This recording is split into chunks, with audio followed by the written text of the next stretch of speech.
आचार्य उनसे बातचीत करेंगे कि किस तरह से सर तिरंगा यात्रा आज निकाल रहे हैं। पहले हमारे भारत की सुरक्षा एजेंसियां, हमारे सैनिक, उनके परिवार, उनकी कृतज्ञता के लिए जो दिन रात अपने प्राणों को संकट में डालकर हमारी सुरक्षा में खड़े रहते हैं। आदरणीय मोदी जी के नेतृत्व में जिस प्रकार से आतंकवाद समाप्त हो रहा है, पाकिस्तान आतंकवाद को भी इस समय दांत भी तोड़े गए, आंत भी तोड़ी गई और जो परिस्थितियां उत्पन्न हो गई है कि आज उनको पीछे हटना पड़ा है और वो कटोरा भी हाथ से छिन रहा है भीख का।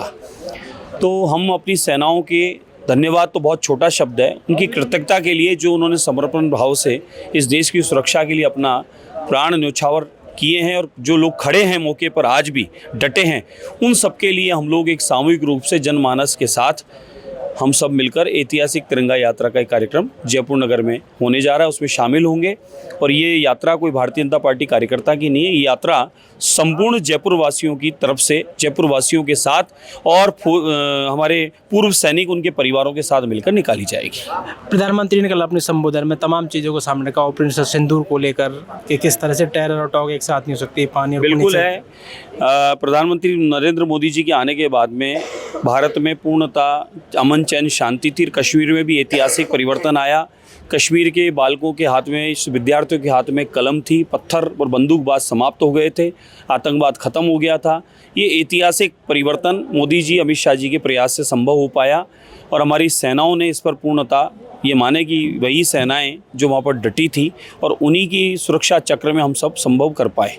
तो मोदी जी ने इशारा कर दिया कि हमें कोई छेड़े नहीं, छेड़ेगा तो छोड़ेंगे नहीं, और अगर कोई मित्र भाव व्यवहार रखना चाहता है तो उसमें गोला बारूद अशांति नहीं चाहते हैं। सीज फायर को लेकर और जिस तरह से आज पूर्व मुख्यमंत्री अशोक गहलोत ने प्रेस कॉन्फ्रेंस की और उन्होंने तमाम सवाल खड़े किए, एक बार 1971 इंदिरा गांधी को लेकर। सर एक बार मैं अशोक गहलोत जी को सिर्फ खाली जवानी बातें करने की सलाह कि नहीं करने की सलाह देता हूँ।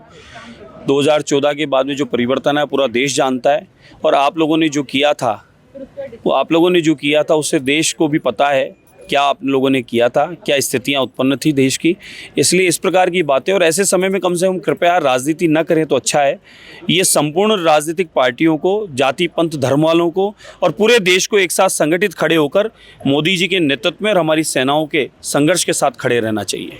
तो ये थे हमारे साथ बाल मुकुंद आचार्य जो हवा महल विधायक हैं। उनसे बातचीत की कि सीज फायर को लेकर कि किस तरह से लगातार कांग्रेस के जो है सवाल खड़े कर रही है और किस तरह से इस पूरे मामले को उन्होंने कहा कि ये आज जाति धर्म से ऊपर उठकर कहीं ना कहीं एक साथ खड़े होने की है, सेनाओं का साथ देने की है और कांग्रेस को इस तरह की बातें नहीं करनी चाहिए। पॉलिटिकल पंचायत के लिए जयपुर से दशरथ सिंह।